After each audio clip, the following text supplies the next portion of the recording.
咁啊，跟住我哋要講嗰隻即係一哩大賽啦，嗰陣1600米。嗱，金剛威就之前已經連贏過2屆啦，即係佢係呢個杯賽有史以嚟即係第2隻千米可以連贏2屆。如果贏埋呢屆就3屆㗎咯喎，有冇機會破紀錄先？咁啊，如果睇呢紮對手嚟講，絕對有，我都相信有。即係估唔到啊！上一次都諗住佢，咦，即係開始會唔會跌跌地咧？都威咗咁耐啦，啊又贏嘅結果都係啊，仲要贏得好輕鬆添。咁我睇如果依家佢過翻嚟美國咧，就係啦，佢都係其實都有啲似順亞達嗰種部署嘅，年個時間表係差唔多，都係做翻同樣嘅嘢。咁啊，啱啱個狀態又翻到嚟啦，對翻到過嚟對住呢紮對手。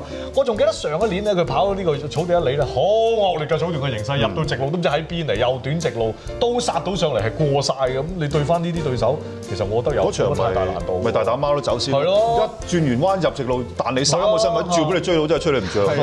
都冇辦法嘅。同埋咧，睇翻上次咧，我哋有做呢個羊轉播嗰場森林大賽嗰陣先得人驚㗎嘛。因為如果你話計金剛威嚟講咧，其實佢1400咧應該唔夠1哩咁好添，仲要擺前面走喎。係啊，嗰場擺前面走，人哋喐手先，佢仲係捉住翻到嚟，最後300啊嘛，鬆咁嘅嘢，佢都想唔喐嘅。唉，見到我哋打2下啦咁樣，哇！真係好似係唔止係咁誒是但啦，應酬下你咁嗰啲咁嘅姿態嘅。因為你開邊嗰啲咧咩小白高啊先勇明，佢都打到飛起㗎啦。小白高好有部署跑㗎，先4叻過佢㗎嘛。佢都仲係咁輕鬆咧，咁所以咧，我亦都係相信咧，其實金剛威今年誒過嚟呢度咧，賽前嘅準備甚至乎比舊年好。咁講小白高啦，撞親佢都冇運行嘅，點咧？繼續冇運行喎，係咪先？我睇完上一場森林大賽，你撞幾多次都冇運行，係咪？結果都一樣嘅啫。不過呢隻馬真係今年係 fit 得好緊要，無論去邊度跑咧，都可以交出咁高水準咧。係對住金剛威爭啲㗎啦，都係啦。但係對住其他對手咧，佢招呼有餘㗎，我覺得都仲。哦，咁佢都即係有啲似啊，有啲似星平咁啊。係啊，佢一味夠用嚇，可能係即係蝕底啲啊，點都會跑得近。係啊，再數落去建築大師咁啊，之前即係俾音樂大師啄咗咁，但係其實嗰場即係你再睇翻音樂大師係真係唔知點解咁鬼俾埋邊有條欄嘅，佢就走去出邊蝕係咪先？咁佢喺呢度1600其實都 OK 㗎。其實如果對住音樂大師嗰場，佢有啲唔好彩，即係有啲黃雀在後。你覺得係唔好彩啊？我覺得佢托大喎，我就覺得佢轉個彎太大啫，係咁多啦。其實佢咧，因為嗰度已經控制晒大局㗎啦，佢根本喺盲眼位捐上嚟贏佢嘅隻音樂大師。我咪就話鬼俾咯，嗰度啲落欄有條位嘅，係咪先？鬼叫佢走得咁出。佢係即係佢不幸嘅地方咧，就佢冇諗過有一隻馬可以進步咁多。音樂大師係當時我哋都諗唔到佢進步咁多嘅馬嚟。係啊，咁但係咁樣啦，即係建築大師咧有一樣嘢咧，你又唔可以即係唔可以忽視佢今次嘅機會咧，就係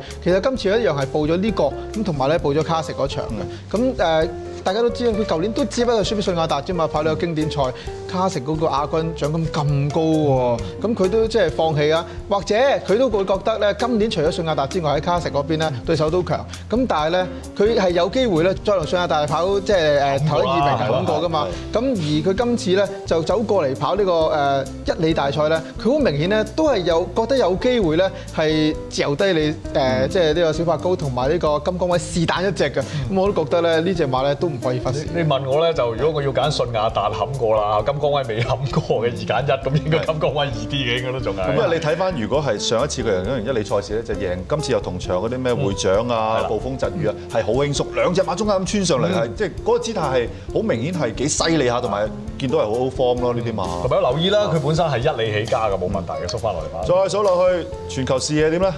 老實講，即係贏我諗就好穩㗎啦。即係佢實佢只係舊年可以係能夠喺話，即係可以喺呢啲大賽日揚威到咧，都幾靠臨場嘅形勢㗎。即係其他對手跑得差啊，佢自己係走先啊咁樣。咁但係呢場賽事嗱，你就算你講到佢自己，佢排4檔起步嘅啫。咁隔離都係建築大師，又唔會慢你太多。留住跑咧，又冇着數喎。你對翻金剛威、小白高又喺後邊嗰堆嚟，咁我覺得呢就係你所講啦。至終咧翻到嚟都係至終咁上下咯。要有啲對手失種啊、失誤啊，佢先至可以跑前1格半格，把握形勢啦，實力就冇，我覺得就唔突出嘅。即係頭先我哋講過嗰幾隻就真係太強㗎啦，你喺度真係搏個懵嘅。哦，咁其他嗰啲更弱。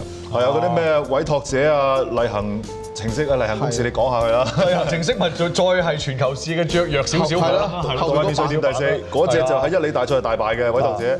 咁啊，惡勝我哋其實都喺亞士谷嘅大賽期都見到佢幾次㗎啦嚇，齊走去放頭，佢就加入去放頭嗰啲馬嚟嘅啫。咁你嚟到呢啲放頭又唔係留後，你又唔夠衝，咁所以唔覺得話佢有個突破會好犀利，可以喺呢度做到。呢啲馬你輸緊，仲係輸緊俾小鎮風情啊，輸緊幾布蘭高國啊，你好難同金剛威呢啲馬跑㗎咯。好啦，都不如總結下大家嗰啲喜喜好啲咩馬啦？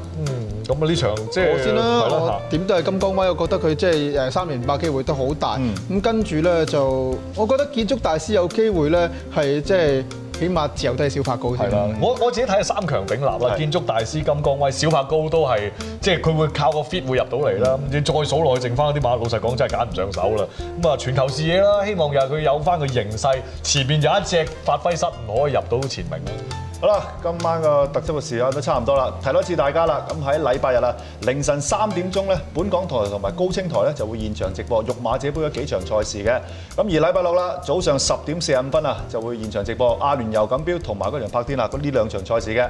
咁而想重溫呢個節目咧，記得上網易嗰度睇下啦。好啦，咁下次即係嚟緊再有2場賽事咧，我哋再同大家見面啦。今晚多謝收睇，亦都多謝晒2位嘉賓嘅，拜拜。